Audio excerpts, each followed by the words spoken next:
Bienvenue dans Rétrospective, épisode 16. La mort, quand elle vient. Il faut profiter, il faut manger, il faut boire, il faut parler avec tout le monde, il faut ser gentil avec tout le monde. Profiter de la vie, à fond de la gamelle.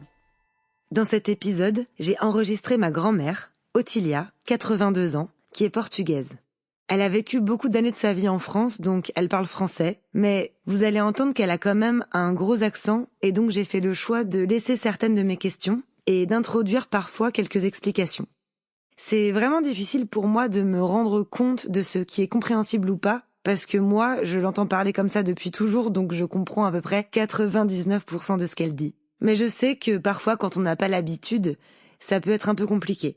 Sachez aussi que j'ai enregistré cet épisode dans sa maison, au Portugal, de façon plutôt spontanée et pas vraiment préparée. C'est la raison pour laquelle parfois vous allez entendre des petits pops par-ci par-là. Quand je lui ai dit que je voulais enregistrer sa vie, elle était super contente. Tous les jours, pendant ma visite, elle me demandait « C'est aujourd'hui mon interview ?» Et juste après, elle avait un gros moment de doute sur ce qu'elle pouvait s'autoriser à dire ou pas. Mais surtout, sa plus grande angoisse, c'était qui allait écouter son témoignage. Du coup, j'ai essayé de la rassurer comme j'ai pu, en lui disant que de toute façon, elle pouvait me dire ce qu'elle voulait, et que jamais je ne force qui que ce soit à parler de sujets trop sensibles, parce que je comprends qu'il y ait des sujets qu'on a envie de garder pour soi, tout simplement.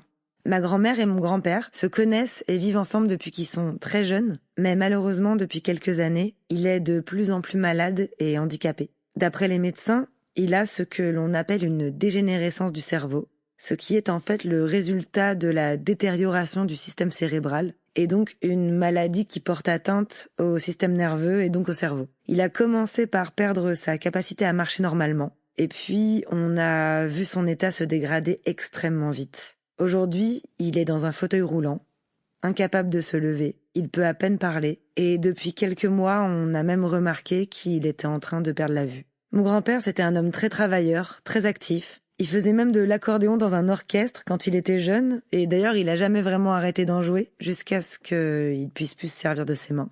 C'est très compliqué à vivre pour ma grand-mère, car elle n'a pas le permis, et elle habite seule dans cette grande maison. Tous ses enfants sont en France, et ses sœurs, qui habitent juste à côté, ne peuvent pas vraiment l'aider comme elle en aurait besoin.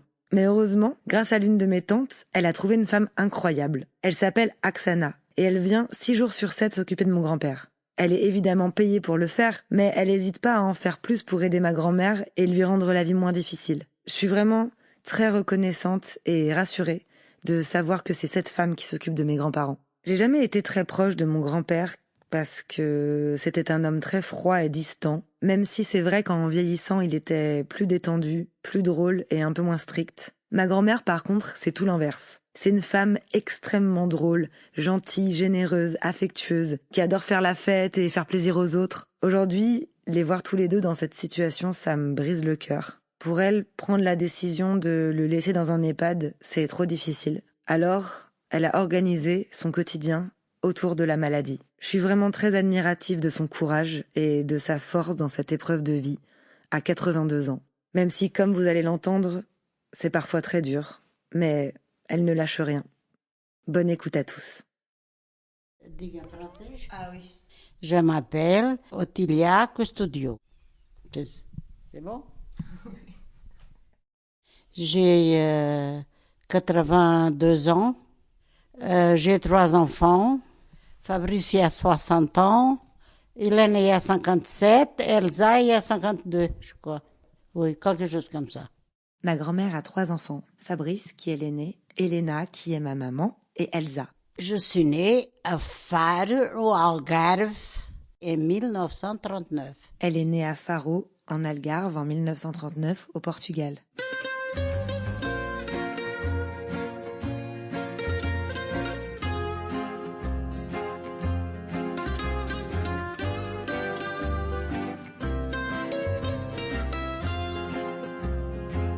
J'ai 4 frères et 4 sœurs. Il y en a 3 qui sont morts d'accident. Moi, je suis des fils, je suis la plus vieille. Mais il y a une sœur qui est morte, qui était plus vieille que moi. Elle s'est tuée. Quand elle avait quel âge? 19 ans. Elle me raconte qu'elle a une sœur qui est morte quand elle avait 19 ans, qui se serait apparemment suicidée en buvant du poison. Ela s'est trouvée enceinte et nous ne savions pas. À cause d'un garçon, parce qu'elle était enceinte de lui. Et comme mon père était méchant quand il était bourré, alors elle a préféré se tuer donc elle a bu quelque chose de venin, un truc comme ça. Et elle a préféré se suicider plutôt qu'attendre que son père le découvre, parce que leur père est alcoolique et elle se voyait pas lui annoncer, elle avait trop peur de lui. Et moi, quand j'ai revu à la maison de mon travail, parce que j'ai commencé à travailler, j'avais 12 ans, et quand j'arrive de mon travail, je vois qu'elle était sur le lit de ma mère, et je vis qu'elle n'était pas bien. J'appelle ma mère elle est venue, et elle a pissé sur le lit. Alors, après, on a emmené au hôpital, et c'est là-bas au hôpital qu'ils ont vu qu'elle était enceinte. Mais elle est morte. Et c'est ma grand-mère qui l'a trouvée sur son lit en revenant du travail à 12 ans. Et elle a tout de suite vu qu'elle était pas bien et qu'elle s'était fait pipi dessus. Et donc elle a appelé sa mère et ils l'ont emmenée à l'hôpital et c'est là qu'ils ont découvert qu'elle était enceinte. Mais elle est morte rapidement après son arrivée à l'hôpital. J'ai commencé à travailler à 12 ans dans une usine de bouteilles de liège. J'ai pas été à l'école parce que j'ai commencé à travailler très jeune avant de travailler de cette usine. Ah, donc tu travaillais déjà avant de commencer à travailler à l'usine à 12 ans? Oui, il y avait des femmes qui me demandaient pour ir, par exemple, elle a mis ses vaches dehors et moi j'ai regardé si elle pas sauvée. Donc à 5 ans, t'as commencé à garder des troupeaux de vaches et de chèvres? 4-5 ans. Et une fois, la dame m'a dit pour pouvoir laisser la vache manger cette herbe qu'il y avait là. Et moi, comme j'étais en train de jouer avec des petits cailloux, alors j'ai oublié les vaches. Donc en gros, à 5 ans, elle a commencé à garder des vaches et des chèvres, enfin du bétail, pour gagner un peu d'argent pour ses parents. Et en général, c'était des voisins qui lui demandaient de faire ça. Mon père, quand il était bourré, il allait voir les filles. Quand il n'était pas bourré, il donnait pas de sous à ma mère. Qu'est-ce qu'ils faisaient tes parents comme travail? Agriculteurs. Tous les deux? Oui. Mais il avait, par exemple, il avait de cochons, il avait de moutons, il avait de poules et tout ça à la maison. Grâce à Dieu, jamais nous a passé de faim. Ah oui, du coup, vous aviez beaucoup d'animaux à la maison, donc vous étiez jamais en manque de nourriture. Ma mère, il faisait le pain et il y avait toujours à manger pour nous. Et moi, j'ai commencé à travailler dans l'usine à 12 ans. Et les autres, ils ont été à l'école. Et moi, après, quand j'étais à l'usine, j'étais obligée de faire un examen. J'allais à l'école le soir, là-bas dans l'usine, moi et une autre femme. Comme ma grand-mère travaillait dans une usine, mais qu'elle n'a jamais été à l'école avant, elle a dû prendre des cours du soir pour passer un examen. Et ce qu'elle va expliquer, c'est qu'elle y allait en groupe avec des collègues à elle qui travaillaient aussi à l'usine. Et ça se passait bien là-bas? Oui, j'aimais bien. Mais si ça era pour venir toute seule, je ne pouvais pas parce que c'était loin. Je faisais 2 heures à pied. 2 heures aller, 2 heures retour pour aller jusqu'à ton travail? Pour aller et pour venir. Donc vous étiez un groupe en fait à y aller. Et à l'école, on est en groupe aussi parce que dans le temps, il y avait beaucoup de gens qui étaient analphabètes. En fait, ce qu'elle m'explique, c'est que ça lui faisait de la compagnie pour aller jusque chez elle, le soir. Mais comme elle est obligée de travailler, la vie, c'était pas comme maintenant. Maintenant, on se vit quand même mieux.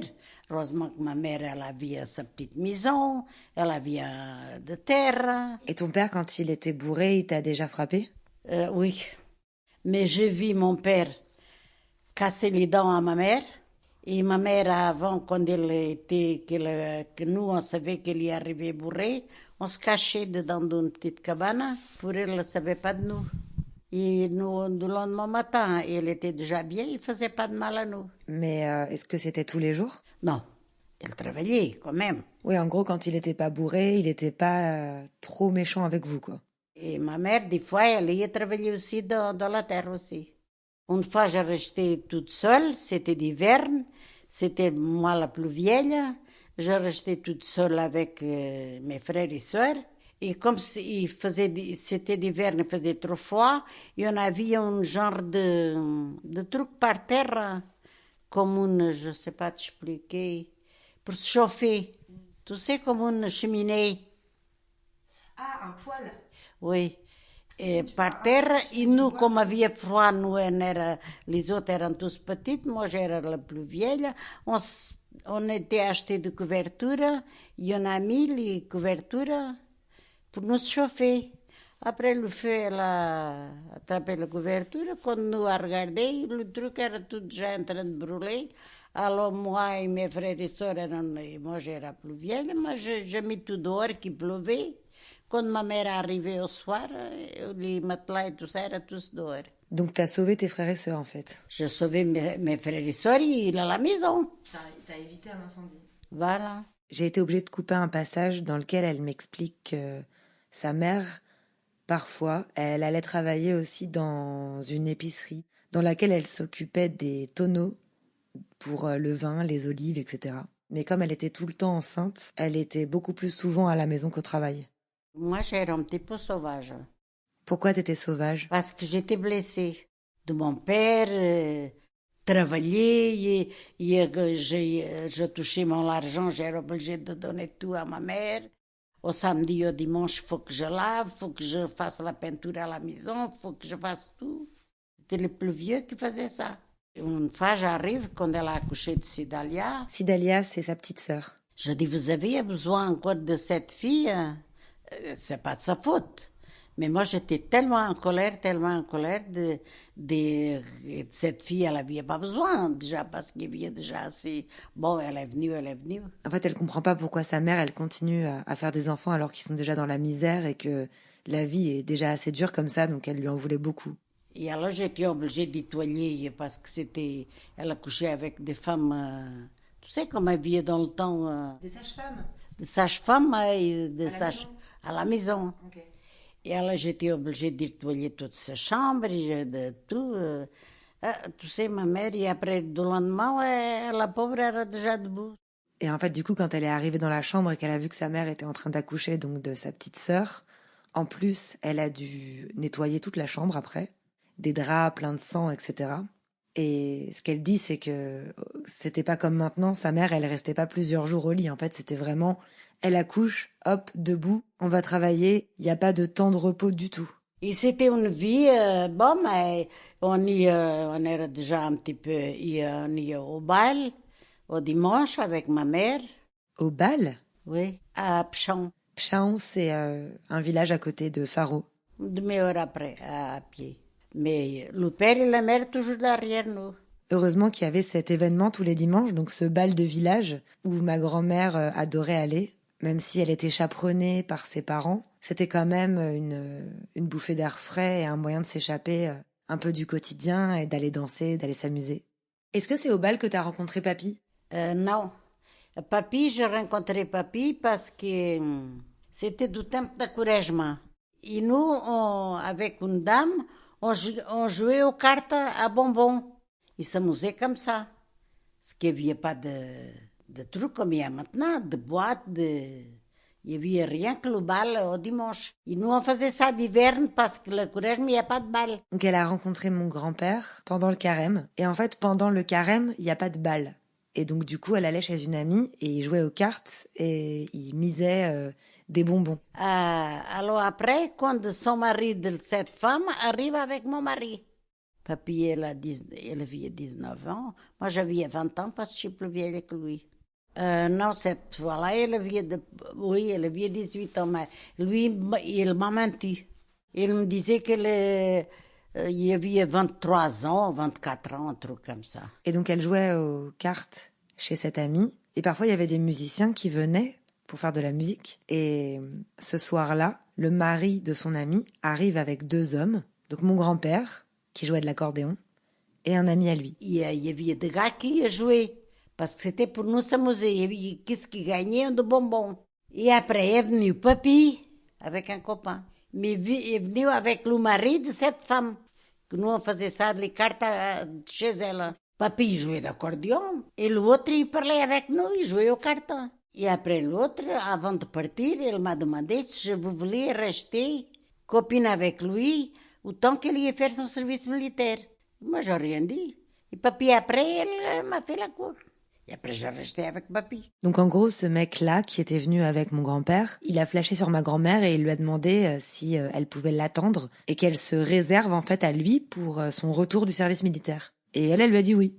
Et mon grand-père, malgré le fait que ce soit son pote, il s'est dit tiens, il s'est barré, moi je la kiffe, tant pis pour lui, elle est pour moi. Donc après cette soirée, ils ont commencé un peu à se fréquenter et à se voir de temps en temps. Et un soir... Moi, j'étais en train de parler avec mon mari dehors, parce qu'il venait chez moi, des fois, de draguer, voilà. Et voilà que mon père est rêve bourré. Il voulait me frapper à moi et à lui. Et nous, on est partis. J'étais chez ma belle-mère. Et c'est comme ça que je me mariais plus tôt. Et au bout de combien de temps vous êtes mariés? 6 mois. Moi, j'ai marié dans années 60. Et Fabrice, il est né en 61. Donc 1 an après le mariage, ils ont eu leur premier enfant, donc Fabrice. Oui, parce qu'à l'époque, c'était ultra mal vu d'être avec quelqu'un et d'avoir des enfants et de pas se marier. Même de coucher avec quelqu'un sans être marié, je pense que c'était pas terrible. Ma belle-mère, vous vouliez que nous se marions. Vous vouliez pas que nous restions ensemble. Parce qu'avant, il n'y avait pas la mode. Alors maintenant, ils mettent ensemble, ils ont raison.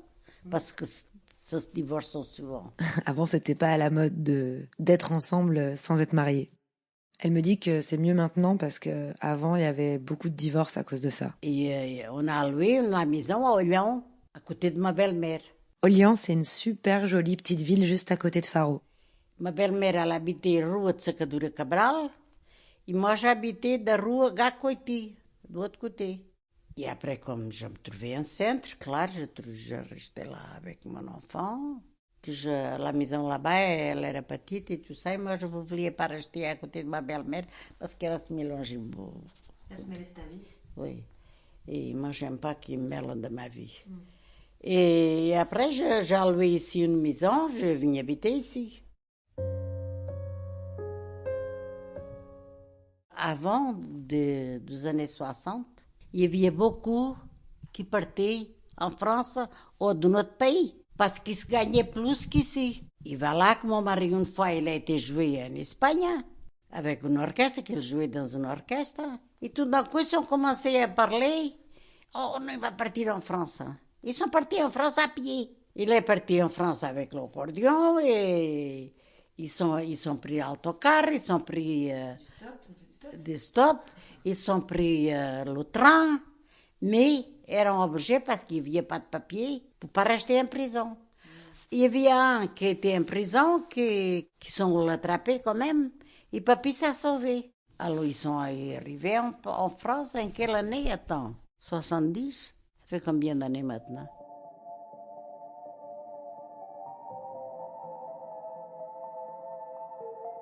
Mon grand-père, il faisait de l'accordéon dans un orchestre et il faisait souvent apparemment des tournées au Portugal, en Espagne, etc. J'étais pas du tout au courant de la plupart des histoires que ma grand-mère me raconte, et notamment de cette histoire de mon grand-père qui décide sur un coup de tête de partir en France. Bon, après, ce qu'elle me dit plus tard, c'est qu'en fait, il a été rejoindre une des sœurs de ma grand-mère qui habitait déjà en France, et du coup, qui a pu l'héberger au début avant qu'il trouve un boulot.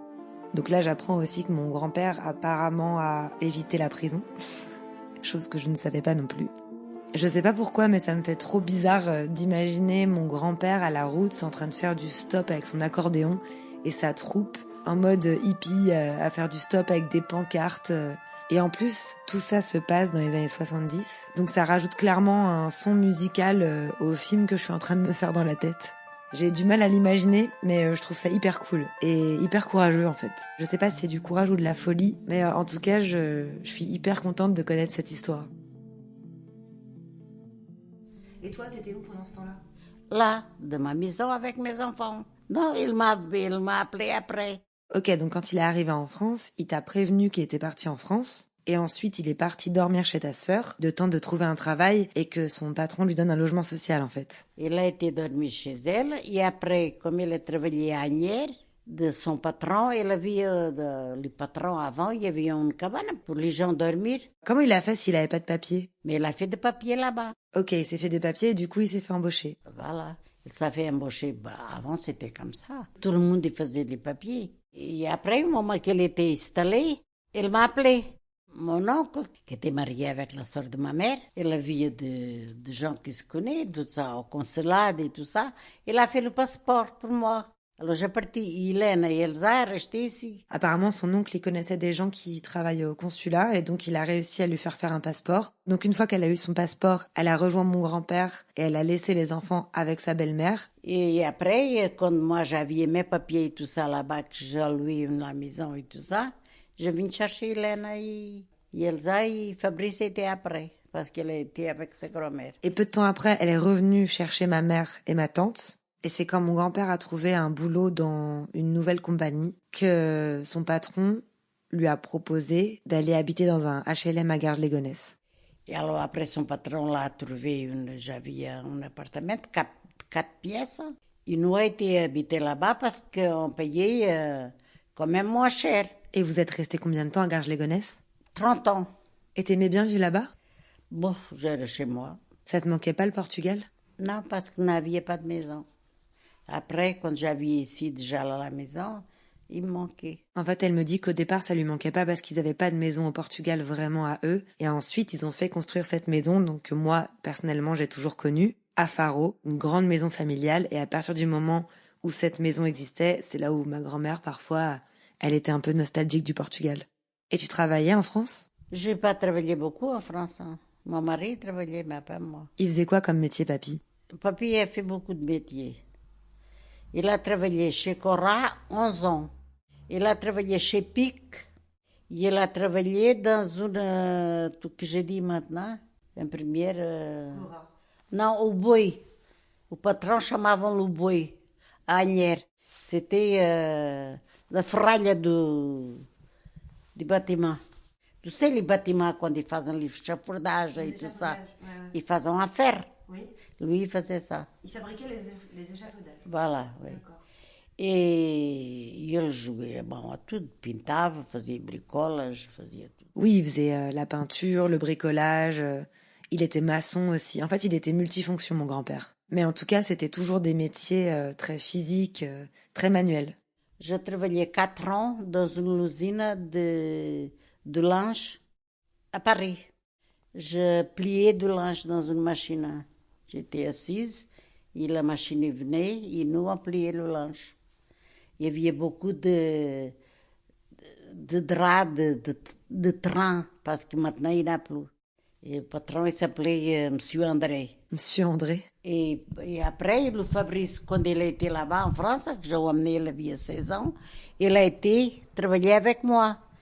Alors, c'est-à-dire que moi, j'ai travaillé 4 ans, Fabrice a travaillé 7 ans, je crois. Et parce que le patron, après Mitterrand, qu'il est mort et tout ça, l'usine a fermé. Et donc, apparemment, mon oncle a rejoint ma grand-mère dans cette usine quand il avait 16 ans. Et il a travaillé longtemps là-bas. Ça a changé aussi beaucoup de choses.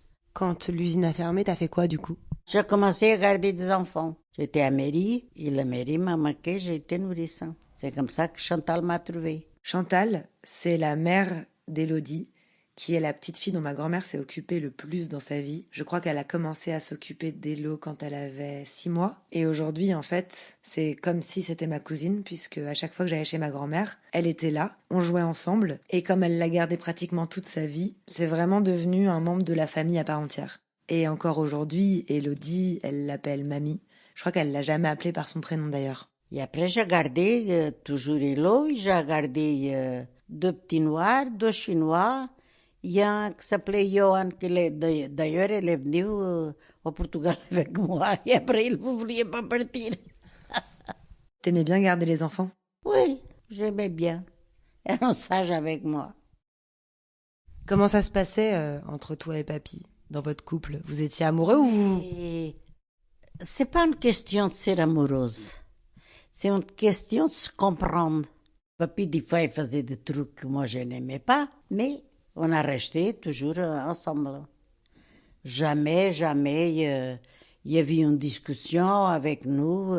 Moi, quand j'ai quelque chose, je dis merde, alors je dispare, je me fâche et après, ça passe. Vous vous disputiez souvent? Non. Il arrivait des fois, je ne sais pas si je peux dire ça, à place d'Elias dormir sur le canapé, elle dorme sur le canapé. Est-ce que au tout début, quand vous vous êtes mis ensemble, vous étiez amoureux? Moi, pour te dire franchement, j'étais jamais un grand coup de foudre comme je vois maintenant. On era mariés, il n'aimait pas sortir, qu'est-ce qu'il aimait, il faut travailler. Moi, je m'habituais à ça. J'avais pas de permis, rien. Je m'habituais à vivre avec lui comme ça. Qu'est-ce qu'il voulait era travailler. C'est pour ça qu'elle est arrivée ici. À place de sortir avec moi et les enfants à la plage et tout ça, elle travaillait. C'est vrai que j'ai toujours vu mon grand-père travailler. Et c'est vraiment que quand il était beaucoup plus vieux, qu'il a commencé un peu à se détendre et parfois à faire un peu la fête avec nous, mais c'était toujours avec une sorte de distance et une petite froideur quand même, ou une pudeur, je sais pas. C'était pas quelqu'un de très expressif. Ou en tout cas avec nous, parce que peut-être qu'avec ses potes, il allait faire la fête, je sais pas. Pourquoi vous avez décidé de repartir vivre au Portugal? Comme la maison était déjà finie, et comme nous era à retraite, parce que papy, il travaillait au Cora, et la société du Cora, il y avait, au début de 5 ans, il y avait un dépôt qu'ils faisaient à l'argent. Et le patron donnait ça aux ouvriers. Maintenant, il y a encore de l'usine qui fait, mais il n'y a pas beaucoup. Allez, avec cet argent qu'elle a touché, era quand même une bonne somme. Avec cet argent qu'elle a touché, j'ai fini de payer la maison et j'ai acheté l'immeuble. Apparemment, mon grand-père a gagné un peu d'argent quand il travaillait à Cora, puisque son patron lui avait donné une sorte de grosse prime. Apparemment, c'était quand même un montant important. Et c'est grâce à cet argent qu'ils ont pu faire construire la maison familiale au Portugal. Et après, Elsa était déjà avec Julien. Hélène, elle a été mariée. Fabrice aussi. Qu'est-ce que j'ai à faire en France? On era à la retraite, on est venu habiter. C'était pas de mon grand goût de venir habiter ici. Moi, j'aimais bien habiter en France. J'étais quand même là-bas 35 ans, hein. Rien qu'à Garches. Tous ces enfants étaient partis de la maison et avaient eux-mêmes leurs enfants. Donc du coup, il n'y avait plus vraiment d'intérêt à rester tout seuls, tous les deux, à Garges-les-Gonesse. Et c'était comment la vie quand vous êtes retournés vivre au Portugal tous les deux? M'occuper de la maison. En France, il y a au marché tous les jours. Je pouvais ir. Ici, je ne pouvais pas ir à pied. Il faut que mon mari parte avec moi en voiture. Elle ne voulait pas partir pour ir faire des courses. Il y a toujours une guerre. Ma grand-mère, elle n'a pas le permis. Et du coup, elle s'est retrouvée vite prisonnière dans cette maison parce que cette maison, elle est vraiment située au milieu de nulle part, où il y a quelques maisons autour. Et d'ailleurs, ces maisons appartiennent à ses sœurs. Donc ses sœurs sont ses voisines. Mais comme elle n'a pas le permis et que mon grand-père n'aime pas sortir, elle s'est vite retrouvée à devoir toujours attendre que lui, il accepte de l'emmener quelque part, etc. Alors qu'à Garges, elle pouvait tout faire à pied, elle avait le marché, elle avait ses voisines, elle avait ses habitudes. Et donc elle a perdu toute son autonomie et ça lui a mis un sacré coup au moral.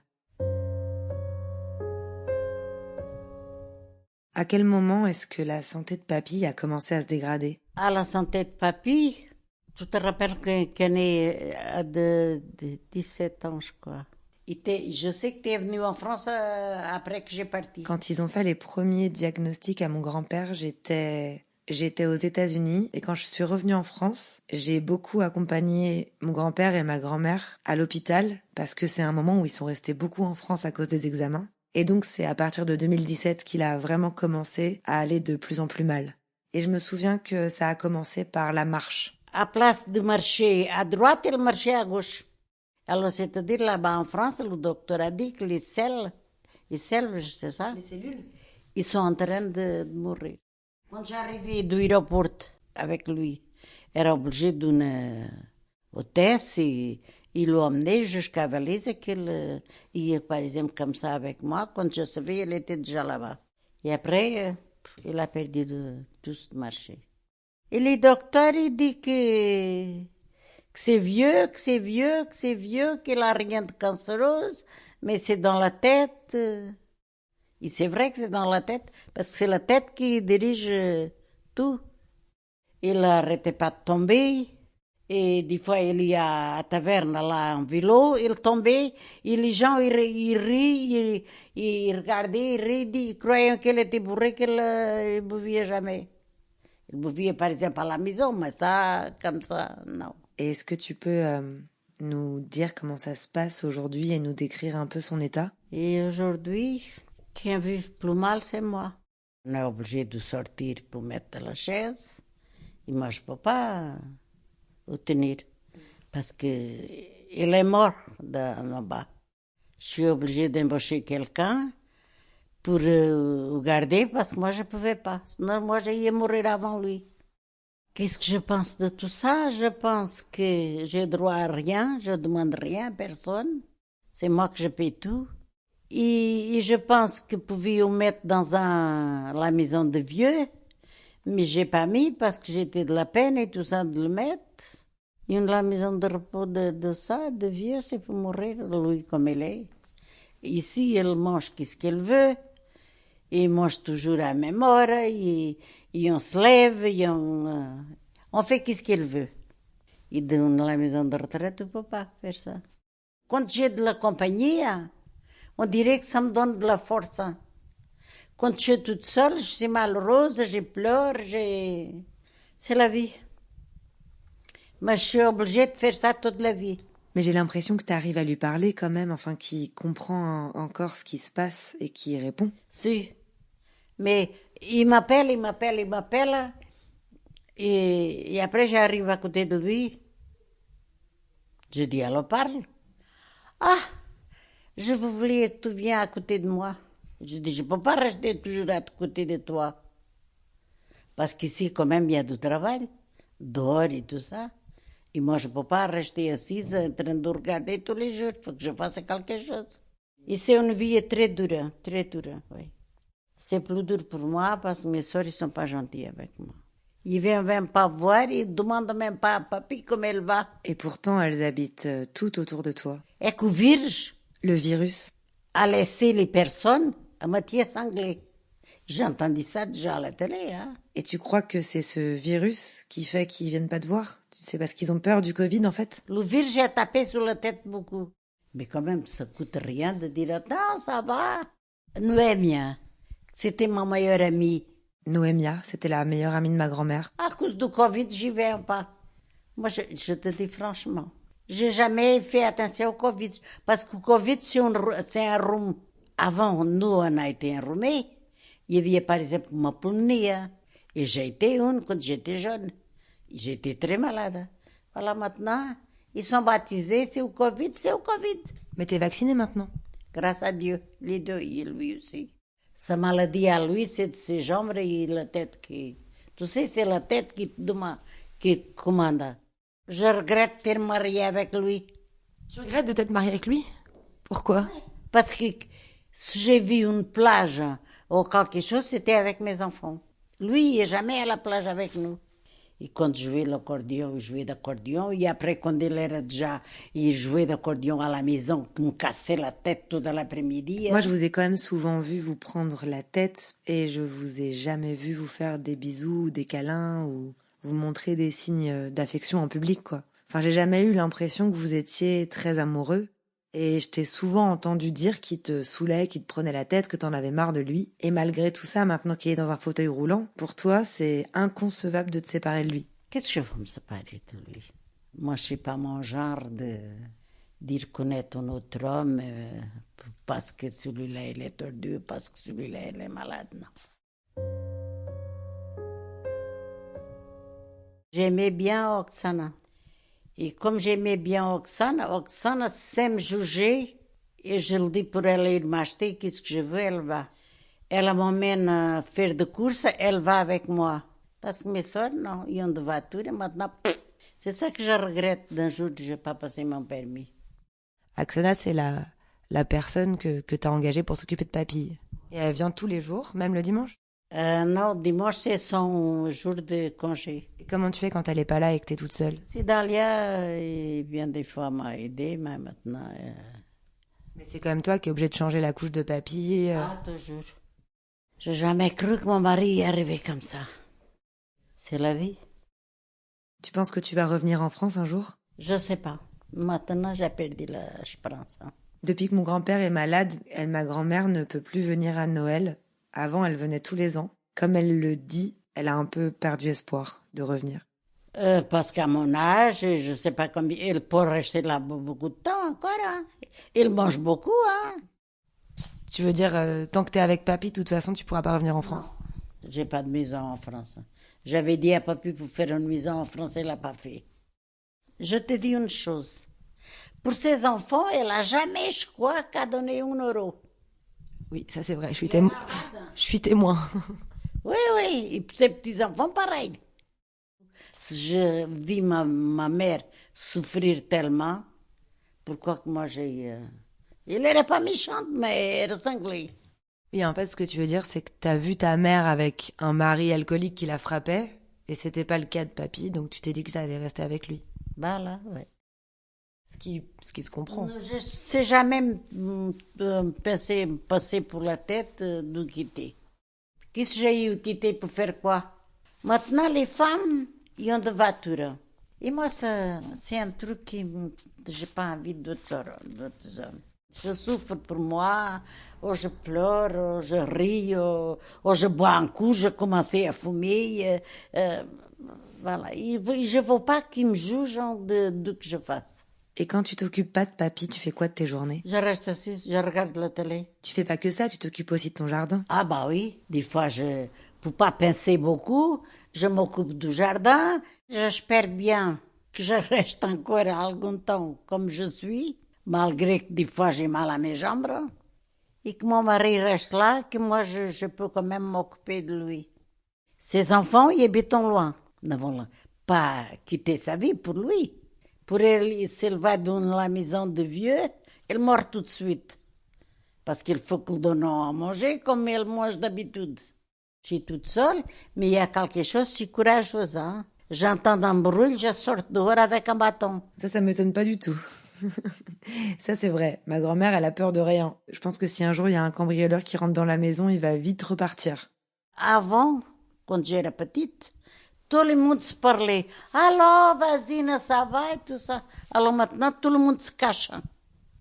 On dirait que les gens ont la peste. Mais c'est pas bien. Nous, on a besoin des amis, de parler avec les personnes. Alors maintenant, qu'est-ce que ça veut dire ça?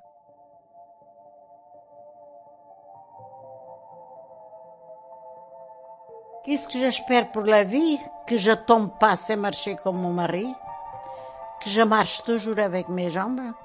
Et si un jour je vais mourir, il faut que je me couche et demain je ne me lève pas.